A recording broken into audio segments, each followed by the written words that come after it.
नमस्कार, मैं हूं राम मोहन शर्मा। आप देख रहे हैं राजनीति।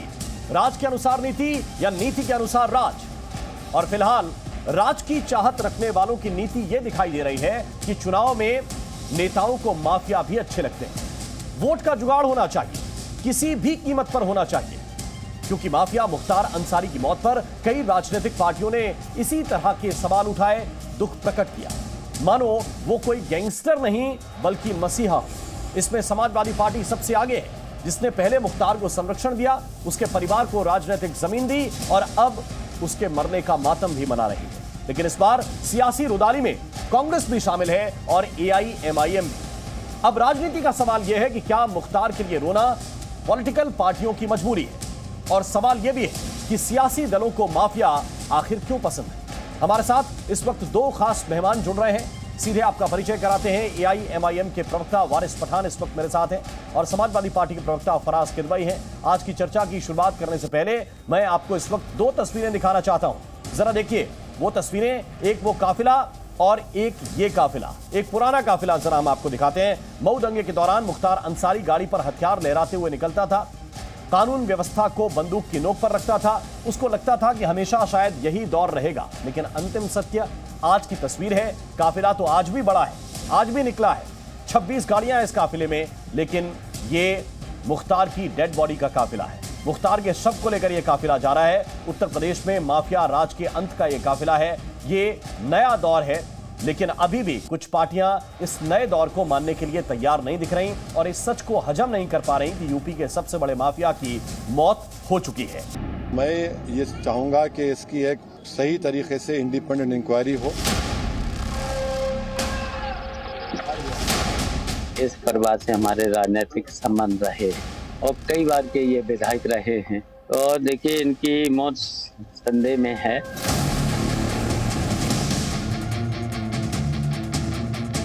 उत्तर प्रदेश एक अलग किस्म का राज्य बन गया। मौत और हत्या का फर्क मिट गया। कुछ लोग इस तरह के मुद्दों पर भी सियासी रोटियां सेकने की कोशिश कर रहे हैं। जिस तरह से उनकी मृत्यु हुई है वो तो उसमें संदेह के घेरे में है, उसकी जांच होनी चाहिए। आरोपी मुख्तार अंसारी की जेल में मौत हुई है, वो उत्तर प्रदेश की भारतीय जनता पार्टी की सरकार पर गंभीर प्रश्न खड़े करती है। विशेष रूप से समाजवादी पार्टी और कांग्रेस और BSP के लोग कूदे हैं, तो ये दिखाता है कि एक क्रिमिनल के लिए उन लोगों को कितना दर्द है।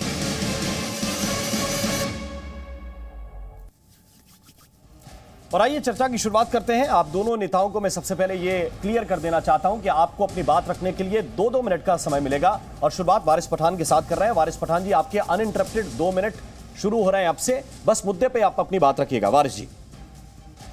देखिए सर, मैं 2-3 बातें बताऊंगा। यहाँ पर दुखद बात यह है कि मुख्तार अंसारी साहब का इंतकाल होगा। इन्ना लिल्लाहि व इन्ना इलैहि राजिऊन। हम इस दुख की घड़ी में उनके परिवार के साथ खड़े। इतने टर्म के MLA रह चुके, संविधान की शपथ लेके MLA बने थे, काम किया। अब एक ये भी इत्तेफाक की बात भी ये है कि 2 साल पहले रमजान मुबारक के महीने में शहाबुद्दीन साहब का इंतकाल हो गया, वो भी इसी तरह जेल में थे। उसके बाद पिछले साल अतीक अहमद और उनके भाई का कत्ल कर दिया गया कुछ गुंडों द्वारा, वो भी रमजान का महीना था। और आज कल मुख्तार साहब को भी बताया जा रहा है कि अटैक से हो गया। लेकिन बात यह है कि मुख्तार अंसारी साहब खुद जेल से लेटर लिखा था उन्होंने कि मुझे रोज जहर दे के मारा जा रहा है। कोर्ट में जेल से आज आना था रिप्लाई, और कल उनकी डेथ हो जाती है, तो एक सस्पिशियस है। उनका परिवार का ये कहना है कि हमारे वालिद को रोज जहर दे देकर मारने की साजिश चल रही है जेल से। उन्होंने सुप्रीम कोर्ट तक के अंदर याचिका दायर कर दी। आज भी उनका ये कहना है कि एम्स के अंदर उनका पोस्टमार्टम कराया जाए, कि उनको डाउट है कि मुख्तार जी का कत्ल कर दिया गया है एक षड्यंत्र के जरिए से। तो ये इतने सारे डाउट, सस्पिशन जो क्रिएट कर रहा है, तो हमारी तो मांग यही है ना कि एक अच्छी निष्पक्ष इंक्वायरी हो, क्योंकि हमारा देश चलेगा संविधान से, कायदे कानून से, नहीं कि योगी जी की ठोक डालूंगा वाली पॉलिसी चलेगा या बुलडोजर वाली पॉलिसी से चलेगा। अगर कोई कातिल है, क्रिमिनल है, तो न्यायपालिका है, न्यायाधीश है, उसको सख्त सजा मिलेगी। लेकिन इस तरह से जो खुद लिख रहा है लेटर के भाई मुझे खतरा है मेरी जान को, मुझे रोज जहर दे के मार दिया जा रहा है, मेरी साजिश चल रही है, तो उसकी तो बात सुनना चाहिए। और इत्तेफाक बात यह है कि आज तो कोर्ट में लेटर आना था, तो ये सारी चीजों का जो एक संदेश ये जा रहा है कि कहीं ना कहीं सस्पिशन है मामले में, इसकी निष्पक्ष जांच होनी चाहिए। और जो कोई भी अब आदमी अगर जेल में सेफ नहीं है तो कहाँ सेफ है जी। अरे पहले इनको मार दिया थी कि वो जेल के अंदर पुलिस की हिरासत के अंदर खत्म हो गया। अब मुख्तार अंसारी के वारिस पठान, आपके 2 मिनट समाप्त हुए। अब आपकी इजाजत से मैं एक सवाल पूछना चाहता हूं आपसे वारिस पठान। बहुत बहुत सिंपल सवाल है। ये एसीजेएम जांच के लिए नियुक्त कर दी गई हैं गरिमा सिंह, वो इस मामले की जांच करेंगी, रिपोर्ट भी देंगी। प्रशासन को कह दिया गया कि 3 दिन के अंदर जो भी फाइल्स हैं, जो भी जानकारी है, जो भी डिटेल्स हैं इस केस से जुड़े हुए, वो उनको सुपुर्द कर दिए जाएं। वो इस मामले की इंडिपेंडेंट इंक्वायरी करेंगी, न्यायिक जांच करेंगी। आप उससे पहले ही 2 कदम आगे चले जाते हैं कि कानून व्यवस्था खत्म हो गई है, जुडिशियल डेथ हो गई है। हो गया ना खत्म कानून व्यवस्था। किधर है? अतीक अहमद को किधर मारा था? जेल के अंदर मारा था ना। बाहर आ रहे थे, जेल की पुलिस की हिरासत के अंदर, पुलिस की निगरानी में पुलिस साथ में खड़ी हुई थी, मार दिया था ना उनको और उनके भाई को। तो बोलेंगे ना हम लोग तो कानून व्यवस्था क्या चल रहा है उत्तर प्रदेश के अंदर। जो खुद बोल रहा है जेल के अंदर बैठा हुआ, जो एमएलए रह चुका है 5 टर्म का, बोल रहा है कि मेरी जान को खतरा है, मुझे जहर देके मार दिया जा रहा है, रोज थोड़ा थोड़ा जहर देके मेरी जान ली जा रही है। नहीं तो आपको एक ही साइड दिखता है सिक्के का। आप जिसको सुखद दुखद बता रहे हैं वो उन परिवारों के लिए शायद सुखद पल है इस वक्त। 60 से ज्यादा मुकदमे, 8 में कन्विक्टेड, और आपको पीछे साहब लगाने में हर्ज नहीं। मुख्तार अंसारी साहब सुनिए, सहानुभूति 8 में कन्विक्टेड सर। हम भी इंसान है, जिसके घर में किसी की जान चले गई है, सहानुभूति सबसे, मगर सहानुभूति के लिए तो उनको अरेस्ट किया, उनके खिलाफ मुकदमा चलाइए आप। और अगर आपको लगे कि सहानुभूति के लिए क्यों अरेस्ट किया? फांसी दे दीजिए ना। हम लोग काम मना कर रहे हैं। अगर आपको लगता है कि इन्होंने कत्ल किया है तो सजाएं उनको मिलनी चाहिए, उनको कानूनी। इसीलिए देश चलेगा संविधान से। आपने क्या घोषित कर दिया कि जहर दिया है? नहीं, वारिस पठान ने घोषित कर दिया कि जहर दिया है। क्या जांच हो जाने दीजिए। बोला, खुद ने बोला भाई, पोस्टमार्टम की रिपोर्ट आएगी। खुद आदमी बोल रहा है, खुद आदमी जो बोल रहा है कि मुझे रोज जहर देके मारने की साजिश चल रही है, कोर्ट में याचिका डाल रहा है। उनका बेटा 2 दिन पहले मिलने गया, उनको मिलने की इजाजत नहीं दी गई। उन्होंने कहा कि मेरे वालिद को जहर दिया जा रहा है। जज साहब ने कहा ठीक है, जेल प्रशासन को कि आज यानी फ्राइडे के दिन आप रिपोर्ट भेजिए।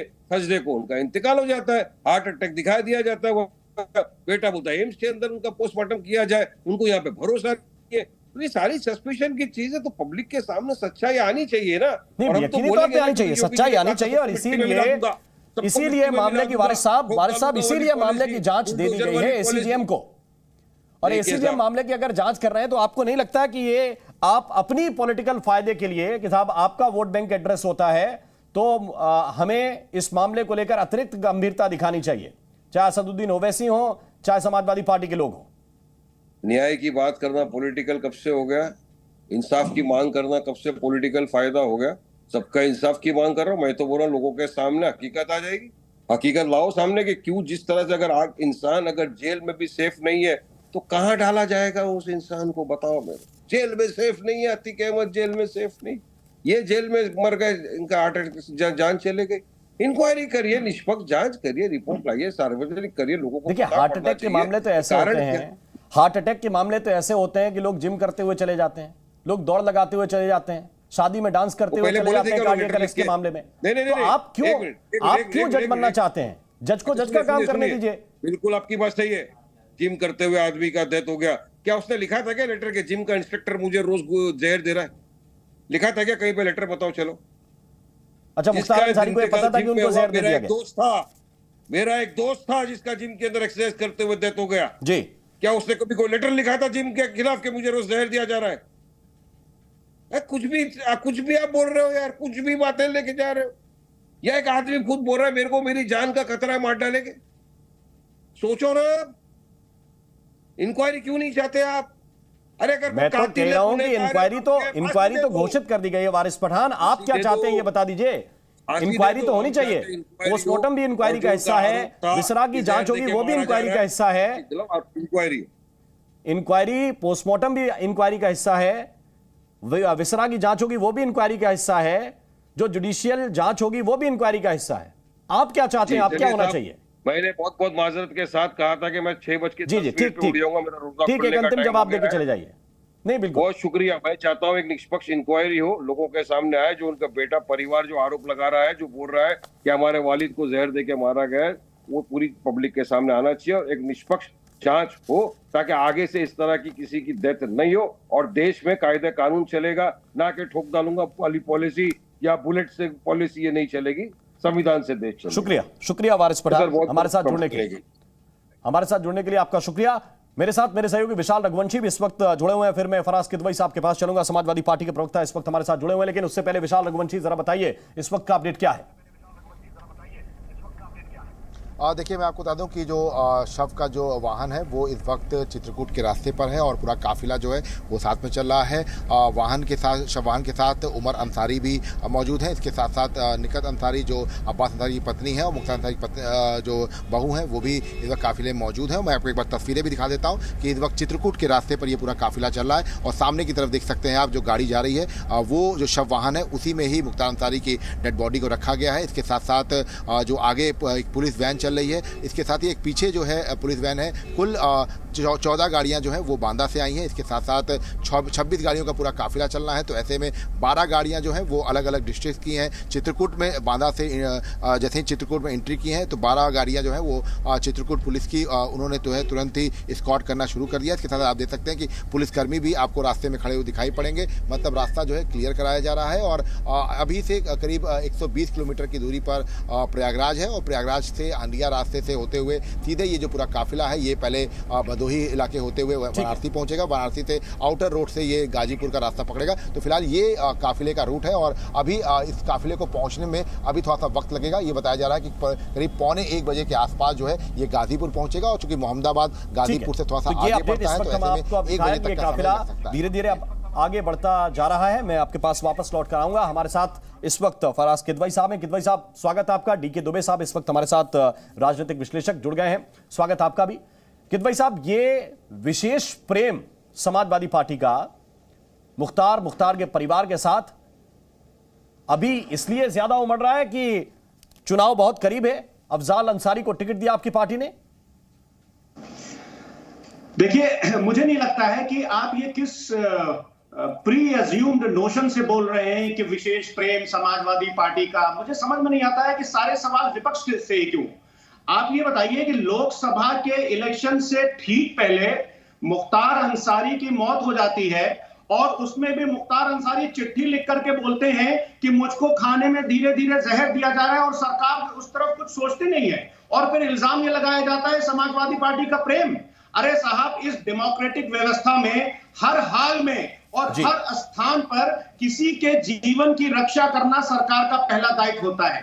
अगर थाने में बंद रहने के दौरान, जेल के अंदर आपसी झगड़े में, जेल के अंदर बीमार होने पर, न्यायालय ले जाते समय, अस्पताल ले जाते समय, अस्पताल में इलाज के दौरान अगर किसी भी कैदी की मौत होती है तो सरकार तो घेरे में आती है।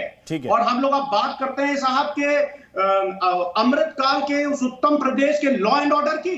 अरे साहब, माननीय मुख्यमंत्री जी ने जो विधानसभा में बोला था कि मिट्टी में मिला दूंगा, तो सही बात है, उत्तर प्रदेश की कानून व्यवस्था मिट्टी में मिल गई, क्योंकि इसी उत्तर प्रदेश में संजीव महेश्वरी की लखनऊ कोर्ट में हत्या हो जाती है। लेकिन क्या आपको मालूम है बच्ची के गोली लगती है और 2 पुलिस वाले भी घायल होते हैं? क्या आपको मालूम है कि ये जुडिशियल डेथ जो है, जुडिशियल कस्टडी के अंदर जो डेथ है और पुलिस कस्टडी के अंदर डेथ है, जब आपकी सरकार थी तो क्या डेटा था? पता है आपको 1 साल में कितने लोग मरते थे? मुझको ये पता है कि आज की तारीख में पूरे भारत में उत्तर प्रदेश जुडिशियल कस्टडी में जो मौतें हो रही है वो उत्तर प्रदेश नंबर 3 पर है। मुझको ये पता है कि उत्तर प्रदेश में हर पहले और दूसरे पे कौन है? दिन 10 बलात्कार हो रहे हैं। नहीं, पहले और दूसरे पे कौन है? अब सुन लीजिए, मुझे बताइए ना सर, डेटा बताइए ना। ये पता है कि उत्तर जब आप 16-17 में सरकार चला रहे थे तो कितने लोगों की जान जाती थी, जरा बताइए। हत्या होती है जो बताइए, जेल के अंदर कितने लोगों की जान गई जब आप सरकार चला रहे थे? आप पार्टी के प्रवक्ता हैं, तब तो हम योगी आदित्यनाथ से डिफरेंस कर पाएंगे अखिलेश यादव का। मतलब आप ये कहना चाह रहे हैं कि अगर किसी भी सरकार में 2 हत्या हुई हैं या 2 मौतें हुई हैं तो हमारे यहां साहब तो 3 होंगे, क्यों? जनता को नहीं, मैं ये नहीं कहना चाह रहा हूं। मैं ये कहना चाह रहा हूं कि जुडिशियल कस्टडी में होने वाली हर मौत हत्या नहीं है। फराज किदवई साहब, मैं सिर्फ ये कहना चाह रहा हूं, जुडिशियल कस्टडी के अंदर भी, वहां पे जेल में भी इंसानी काम करते हैं ना, बंदी रक्षक भी इंसानी होते हैं। जेलर भी इंसान ही होता है। अगर आपकी सरकार के दौरान जेल के अंदर कोई मर जाए तो वो स्वाभाविक मौत है, और इस सरकार के अंदर मर जाए तो वो हत्या है। मतलब इस सरकार के अंदर कोई मर रहा है तो वो उसको आप जस्टिफाई कर रहे हैं? नहीं, मैं जस्टिफाई नहीं कर रहा हूं, मैं केवल बता रहा हूं कि पॉलिटिकल फायदे के लिए माफिया को डिफेंड मत कीजिए। सरकार से भी ये जब पोस्टमार्टम रिपोर्ट और विसरा रिपोर्ट आ जाए और कोई कह दे कि मुख्तार अंसारी की बॉडी में जहर मिला है, आपके साथ बैठ के बोलूंगा। लेकिन एक माफिया को डिफेंड करने के लिए, आप माफिया के डिफेंड करने के लिए पूरे जेल की व्यवस्था पर, पूरे डॉक्टर्स की व्यवस्था पर, पूरे उत्तर प्रदेश पर सवाल उठा देंगे क्योंकि माफिया को डिफेंड करना है, आपका वोट बनता है वहां से। इसके लिए मत कीजिए। अगर आपकी विसरा रिपोर्ट, अगर पोस्टमार्टम की रिपोर्ट, अगर जो जुडिशियल इंक्वायरी के लिए आदेश दे दिया उसमें आएगा तो मैं आपके साथ आवाज मिला के बोलूंगा कि यह गलत किया और इसका जवाब देना चाहिए योगी आदित्यनाथ की सरकार को। लेकिन आप प्री एज्यूम करके यह बोलेंगे एक माफिया के लिए, क्या यह चलेगा? डीके दुबे साहब जरा जवाब दीजिए, क्या यह ज्यादा इसलिए स्टंट किया जा रहा है क्योंकि मालूम है कि किसका वोट लेना है? डीके दुबे साहब।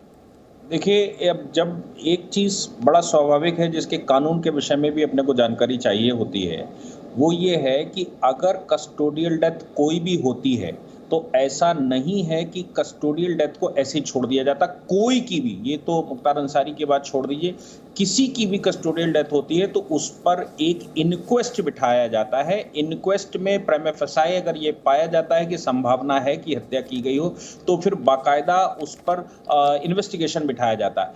यहाँ पर तो सरकार ने तत्काल एक जुडिशियल इंक्वेस्ट बिठाया है। जुडिशियल इंक्वेस्ट का मतलब है कि एक मैजिस्ट्रेट बिठाया है और वो पुलिस की इन्वेस्टिगेशन नहीं है।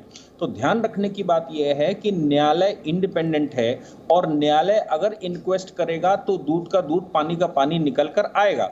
अगर सरकार के मन में कोई मंशा होती तो फिर सरकार इसमें कोई एसपी अपॉइंट करता, कमिश्नर अपॉइंट करती या कोई रिटायर्ड ऑफिसर अपॉइंट करते लेकिन यहां पर ऐसा नहीं हुआ। तो भाई साहब, क्या ये सवाल नहीं पूछा जाना चाहिए सरकार से कि आपकी जिम्मेदारी थी, अगर कोई बंदी ये शिकायत कर रहा है, अगर वो कैदी कोई शिकायत कर रहा है, वो मुख्तार अंसारी हो या आम कैदी, कि उसको जहर दिया जा रहा है, स्लो पॉइजन, क्या आप बेहतर इलाज के लिए, क्या इस बात की जांच के लिए प्रशासनिक टीम नियुक्त नहीं कर सकते हैं?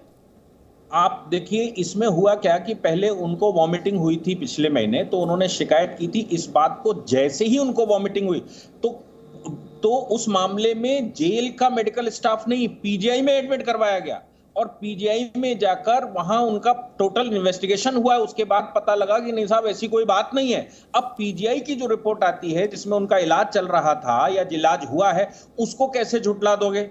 अब उसके बाद इनको वापस भेज दिया उन्होंने 2 दिन के बाद, और ये सारा परिवार इकट्ठा होकर न्यायालय गया और न्यायालय में इन्होंने कहा कि साहब हमको जहर दिया गया इसलिए वॉमिटिंग हुआ। अगर किसी व्यक्ति को कस्टडी में वॉमिटिंग भी होती है तो वो जहर का आरोप लगाता है और बार बार उसको बड़े हॉस्पिटल भेजा जाता है। जैसे ही वो ऐसा कहते हैं या उनकी तबीयत में जरा सी भी समस्या आती है, अब फराज भाई साहब, जो नियम है उस नियम के मुताबिक पहले लगभग 10-12 घंटे इलाज चला है 26 तारीख को, इसके बाद वापस भेजा गया, फिर शिकायत हुई, फिर हॉस्पिटल लेकर आया गया। क्या मैं फिर पूछ रहा हूं कि पॉलिटिकल चीजें अपनी जगह हैं, जो सिस्टमेटिक अगर कहीं एरर है, जांच का इंतजार करेंगे या फिर पहले पॉलिटिकल माइलेज लेने की फिराक में रहेंगे? पॉलिटिकल माइलेज लेने की यहां पर कोई बात नहीं है। यहां पर बात है कि एक जिम्मेदार विपक्ष के में होने के नाते उत्तर प्रदेश में अगर कोई भी घटनाएं हो रही हैं तो हम उसको उठाते रहेंगे। अब आप अगर उसको पॉलिटिकल माइलेज कहते हैं तो ये आपके ऊपर है, आप प्लीज कहिए। मैं एक सवाल पूछना चाहता हूं, भारतीय जनता पार्टी के प्रवक्ता नहीं बैठे, मैं चलिए आपसे पूछ लेता हूं आपके माध्यम से कि एडीआर की रिपोर्ट है, उस एडीआर की रिपोर्ट के हिसाब से उत्तर प्रदेश में जितने मंत्री हैं उसमें 20 मंत्री ऐसे हैं कि जिनके अगेंस्ट क्रिमिनल केसेस चल रहे हैं और सीरियस क्रिमिनल केसेस चल रहे हैं, वो अपराधी हैं कि नहीं है?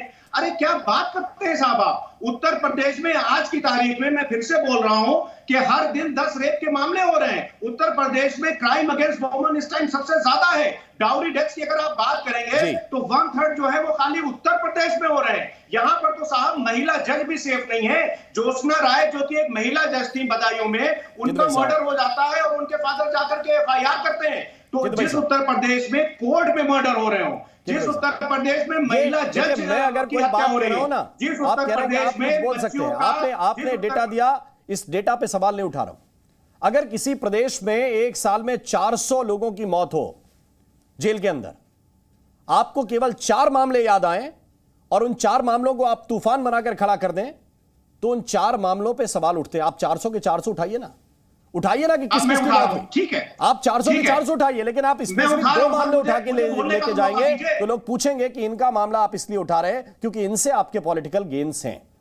बहुत बहुत शुक्रिया, बहुत बहुत शुक्रिया सर आपका, डीके दुबे साहब, हिंद भाई साहब आपका बहुत बहुत शुक्रिया। और आज की राजनीति का सार यह है कि देश की कुछ पार्टियों ने अपराधियों का भी मजहब बंटवारा कर दिया है, जो मजहबी बंटवारा है वो कर दिया है। ऐसी पार्टियों को मुख्तार अंसारी में खूंखार माफिया नहीं दिखता, बल्कि वोट बैंक दिखता है। और ये वो दल हैं जो अब तक माफिया का इस्तेमाल अपने पक्ष में वोट जुटाने के लिए करते आए हैं। जी न्यूज़।